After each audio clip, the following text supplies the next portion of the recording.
Cerita diawali dengan memperlihatkan sebuah kedai ayam goreng, milik seorang gadis muda bernama Rumi. Di mana kedainya sangat ramai sekali pengunjung, berkat resep rahasia ayam gorengnya, yang kata orang-orang ayam goreng di sini sangat ayam sekali dan rasanya benar-benar ayam banget. Dan inilah Rumi, sekarang sedang tertidur ketika beberapa preman di luar tengah mendobrak masuk ke dalam kedainya. Yang rupanya para penjual atau pedagang yang berada di lokasi ini, tengah mendapatkan teror akibat penggusuran oleh sebuah perusahaan konstruksi terbesar di Korea. Yang ingin menjadikan area ini sebagai tempat pariwisata bagi para turis lokal dan internasional.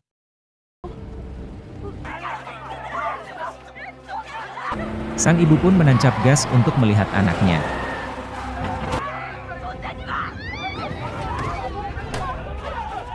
Akan tetapi sang ibu pun langsung tak sadarkan diri akibat benturan keras di kepala. Di mana beliau akhirnya harus tewas ketika sudah berada di rumah sakit yang pada saat bersamaan muncullah benda angkasa yang jatuh dari langit dan mendarat tepat di atas gunung.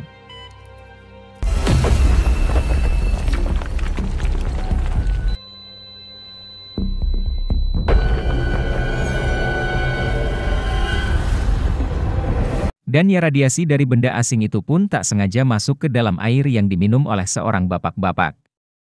Di mana beliau ternyata adalah ayah kandung dari Rumi yang sejak usia 10 tahun sudah meninggalkan mereka berdua.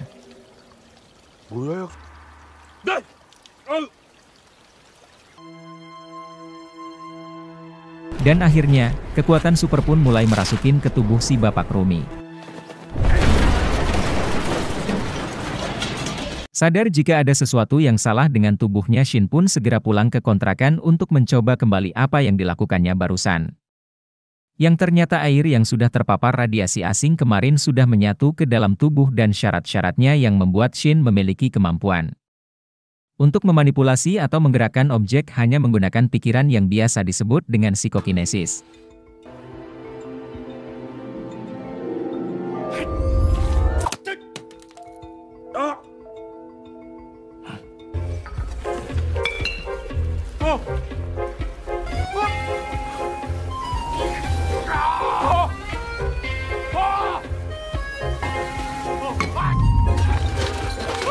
Singkat cerita malam pun tiba Sinta lihat berada di sebuah night club untuk mendaftar sebagai salah satu penghibur yang akan menampilkan pertunjukan sulap.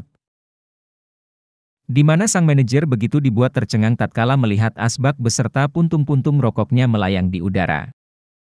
Yang jelas trik ini tidak memakai alat sulap lain sehingga akhirnya diterima untuk menjadi salah satu penghibur di klub tersebut.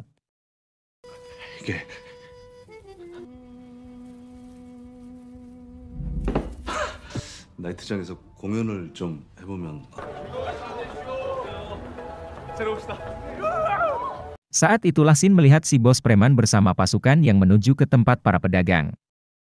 Yang karena memiliki firasat buruk, Shin pun memutuskan untuk segera kembali ke sana. Dan ya benar saja para preman ini memakai kekerasan untuk mengusir para pedagang dari tempat ini. Yang ketika Shin sudah tiba di sana dia pun menggunakan kekuatannya untuk menumbangkan satu persatu preman bahkan semuanya sekaligus dalam waktu yang bersamaan. Memperhatikan anak perempuannya membuat Shin menjadi sangat emosi. Yang ketika tak ada jalan lain untuk menghentikan hal ini, Shin pun memutuskan untuk melakukan sesuatu dan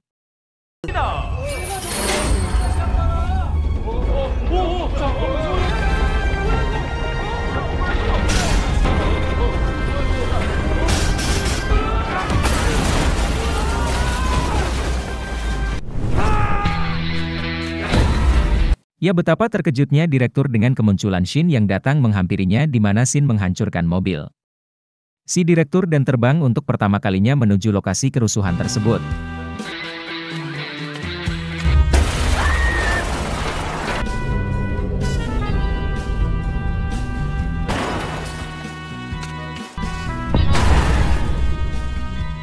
Sama seperti Hancock dan Superman yang baru pertama kali belajar terbang, Shin agak kesulitan untuk terbang dengan stabil sehingga dia memilih untuk leluncatan meskipun itu harus menghancurkan fasilitas umum dan mobil-mobil yang ada di jalanan.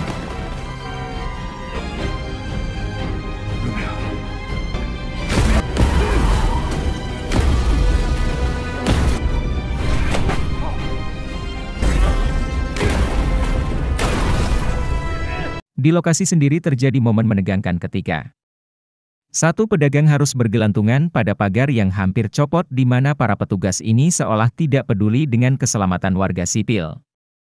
Dan justru malah sibuk mengirim pasukannya untuk menangkap Rumi dan kawan-kawan yang ada di atap gedung.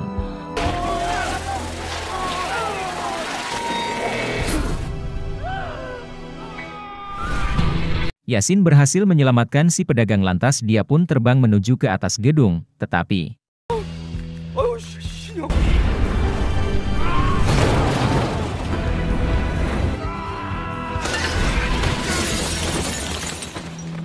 mau tidak mau Shin harus menghadapi beberapa petugas di lantai bawah yang meskipun dia dikeroyok rame-rame.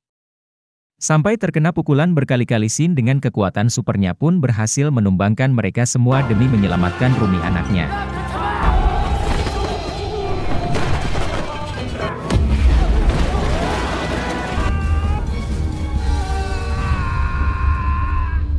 Dan sangat disayangkan Rumi berhasil tertangkap oleh beberapa petugas yang ada di dalam kontainer di mana saat Shin sampai di atas.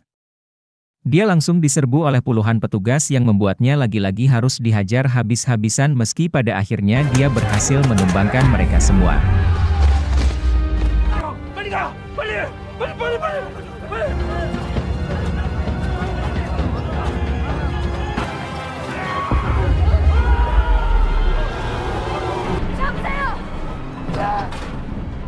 Satu tali kontainer pun putus sehingga Sinar harus menyeimbangkan kontainer tersebut yang ketika dirinya sudah tidak kuat lagi menahan tiba-tiba.